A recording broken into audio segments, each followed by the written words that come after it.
ماه نور و رحمت و غفران کجا هستی؟ بیا ماه شوق به نام خداوندی بخشنده و مهربان.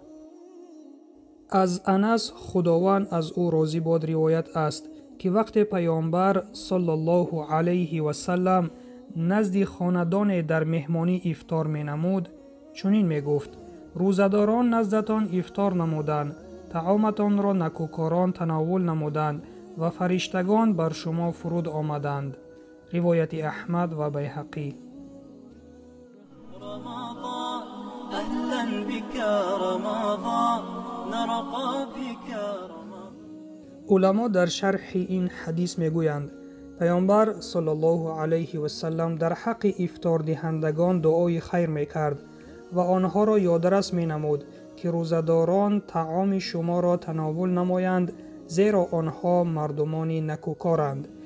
بنابر سبب به روزداران افطار دادنتان فرشته های رحمت خداوند فرود آمدند و این همه ثواب را نائل گشتید.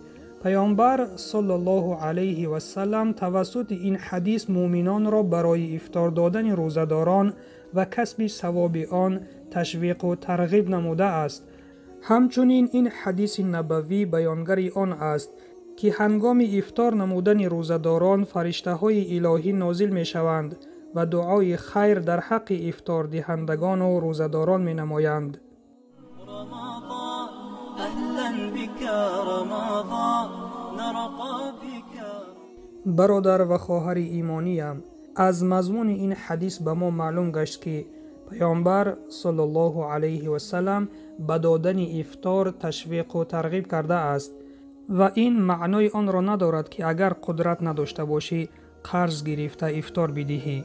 همچنین افطار دادن معنای آن را ندارد که طعام بسیار حاضر کرده به روزداران بدهیم. حتی اگر نوشابه یا خرمایی که به روزدار می دهیم این افطار دادن حساب می شود و آن ثوابی که روزدار می گیرد انشاءالله به ما هم این ثواب نوشته می شود. پس خوش به حال آن شخصانی که به مردم افطار می دهند و سلام بر آن شخصانی که راهی هدایت را پیش گرفتند.